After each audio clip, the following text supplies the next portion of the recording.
yamhaqullahu riba wa yurbis sadaqat wallahu la yuhibbu kulla kaffarin athim. Kata Allah Azza wa Jalla, orang berharap dengan riba itu, riba dalam bahasa Arab artinya bertambah.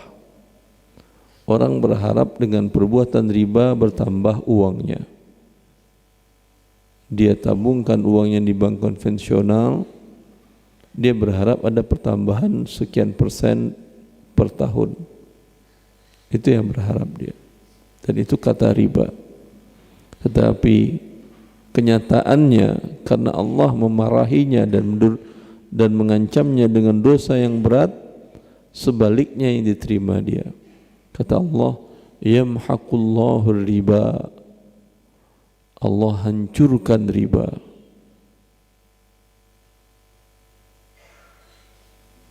Wa yurbis sadaqat, tetapi yang Allah tambahkan dengan dari harta kalian adalah harta yang kalian sedekahkan. Dia berfikir memberikan pinjaman kepada seseorang, kemudian dia minta pertambahan 6% setahun, untuk dia uangnya bertambah 6%. Kata Allah, tidak, Allah hancurkan. Yang 6%-nya dan yang sisanya. Wa yurbis sadaqat, dan dengan sedekah Allah tambahkan harta anda. Seseorang manusia berfikir dan dalam kasat matanya dia memiliki uang 100 juta.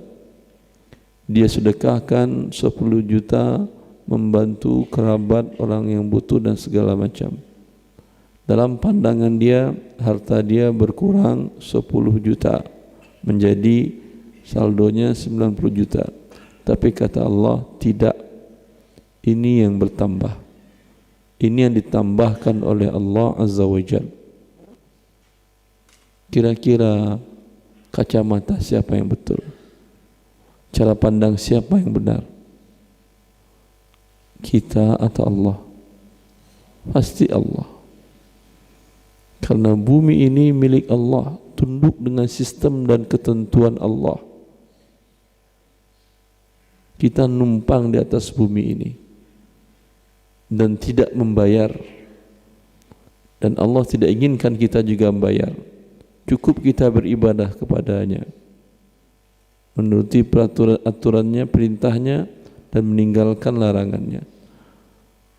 Wa ma khalaqtul jinna wal insa illa liya'budun ma uridu minhum min rizqin wa ma uridu ay yut'imun. Aku ciptakan dan aku berikan fasilitas hidup kepada hamba-hambaku, tujuannya agar mereka beribadah kepadaku. Aku tidak ingin mereka memberikan rezeki kepadaku dan agar mereka memberikan makan kepadaku. Biasanya anda berbuat baik kepada orang dengan ada imbalan, kan ya? Imbalan yang diminta oleh Allah dengan seluruh fasilitas yang luar biasa ini, cuman anda beribadah kepadanya. Dan itu pun pasti akan membawa keuntungan untuk diri anda. Lihat dalam perbuatan ini, dalam ayat ini. Anda bersedekah, membantu orang, ya, harta anda berlipat ganda akan ditambahkan oleh Allah. Percaya atau tidak bertambah harta anda dengan bersedekah? Percaya atau tidak percaya anda ini aturan Allah? Percaya anda dengan riba harta anda akan habis? Percaya atau tidak percaya ini aturan Allah? Tapi mungkin anda butuh dukungan argumen. Semua para ekonom dunia, mau kafir mau muslim, mereka meyakini bahwa problem, masalah inflasi tidak akan pernah selesai selagi masih ada riba. Ya.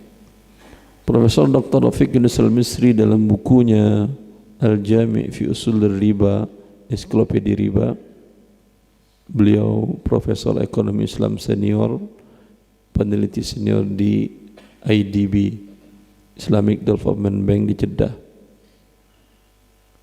Beliau menjelaskan makna ayat ini.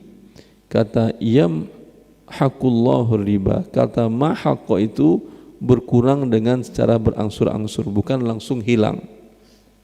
Itu penggunaan kata mahaqqa dalam bahasa Arab. Seperti kalau dikatakan mahaqal qamar, bulan menghilang. Apakah bulan langsung menghilang atau perlahan-lahan menghilangnya? Perlahan-lahan. Kata beliau, sangat cocok apa yang terjadi dengan inflasi yang disebabkan oleh riba. Apa hubungan inflasi dengan riba?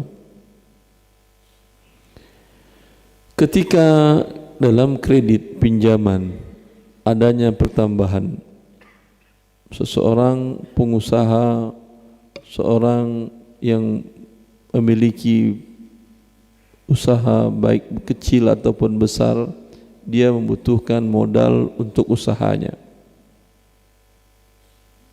ya atau tidak? Atau orang yang butuh rumah, dia mengusahakan biaya untuk membeli rumah tadi dengan cara tunai.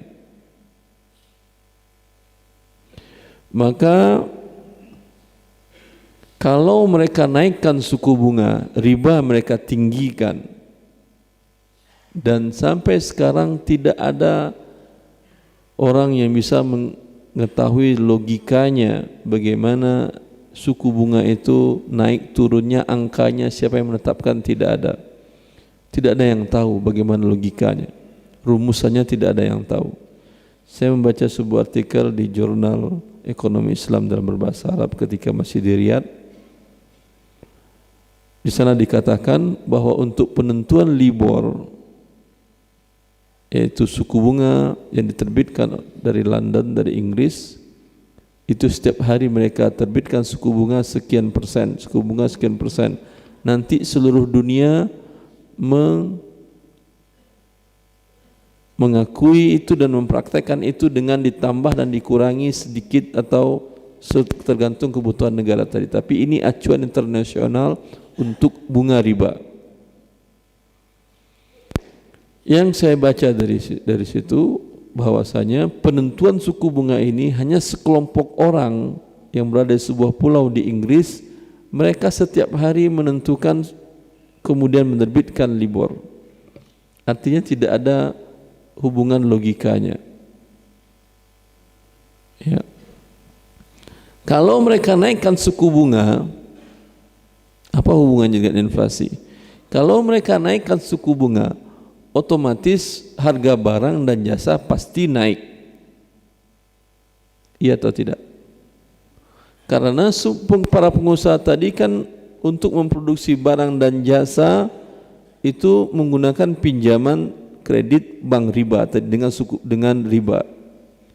Mereka akan tidak mau membayar bunga riba tadi dengan uang nenek moyang mereka yang jerih payah mereka. Setiap produk mereka akan mereka tambahkan di sana, selain biaya produksi, laba mereka, apa yang mereka tambahkan? Bunga yang harus mereka bayar. Ya atau tidak? Ini logikanya seperti ini. Maka ketika suku bunga naik, otomatis harga barang akan pasti naik. Ketika harga barang naik, apa yang terjadi dengan mata uang? Turun daya belinya, terjadi inflasi. Jelas? Sebaliknya, kalau suku bunga mereka turunin, umpamanya per tahun 7%, mereka turunkan menjadi 3% atau 2%. Suku bunga kredit pinjaman. Apa yang terjadi? Suku bunga kecil, apa yang terjadi? Orang akan semuanya minjam atau tidak? Semua orang berlomba-lomba mengajukan pinjaman. Dan lembaga keuangan tadi, karena mereka tamak akan bunga tadi, mereka pasti akan memberikan pinjaman berapapun yang diinginkan oleh orang. Memang uang dicetak terbatas, ya, untuk mengatur inflasi tadi. Tetapi bank-bank tadi dibenarkan membuat uang giral dalam bentuk surat berharga. Dengan demikian akan bertambah jumlah uang yang beredar dari yang ada, tidak diikuti dengan pertambahan barang dan jasa. Dengan demikian apa yang terjadi? Uang lebih banyak daripada barang dan jasa. Turun atau tidak daya beli uang?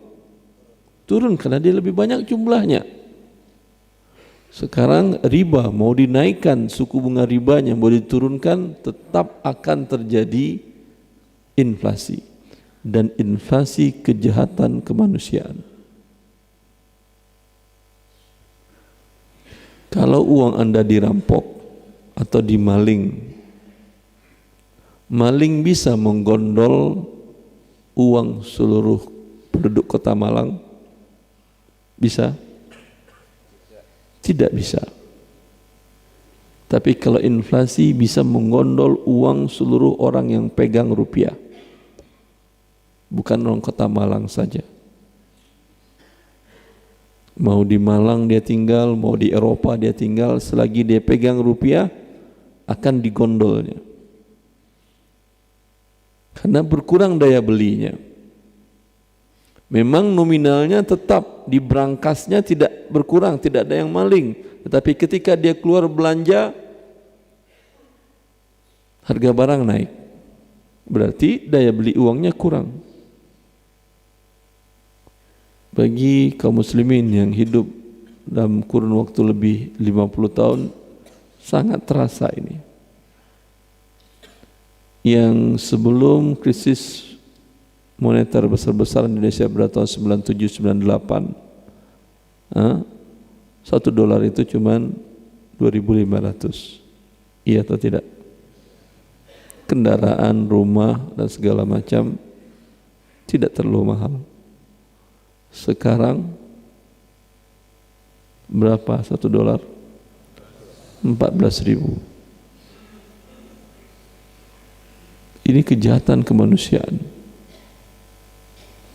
Kalaulah yang dipegang oleh seorang manusia tadi emas itu tidak pernah naik. Yang terjadi rupiah selalu turun, emas nggak pernah naik. Emas tetap perimbangannya dengan barang dan jasa, nilai tukarnya tetap. Rasulullah SAW diriwayatkan dalam Bukhari bahwasanya beliau memberikan uang 1 dinar 4,25 gram emas kepada sahabatnya Urwah bin Al-Ja'ad Al-Bariki untuk beli 1 ekor kambing. Segitu harga kambing di masa Nabi. Setelah 14 abad berlalu, sekarang kalau Anda punya uang 1 dinar 4,25 gram emas, masih dapat kambing? Masih 1400 tahun. Kalau rupiah yang Anda pegang, dapat apa lagi? Kikil kambing pun enggak dapat. Ya. Ini apa penyebabnya? Karena yang mengatur keuangan tadi manusia. Tapi ketika Allah yang mengaturnya dalam bentuk emas tadi, nilainya akan tetap. Karena Allah Subhanahu wa taala memunculkan emas tadi ya sesuai dengan kebutuhan manusia, sehingga perimbangannya dengan keadaan manusia, kebutuhan manusia selalu tetap. Maka karena riba adalah sebuah kejahatan kemanusiaan, pelakunya sesungguhnya membuat inflasi terjadi, dan ini adalah musibah dalam ekonomi.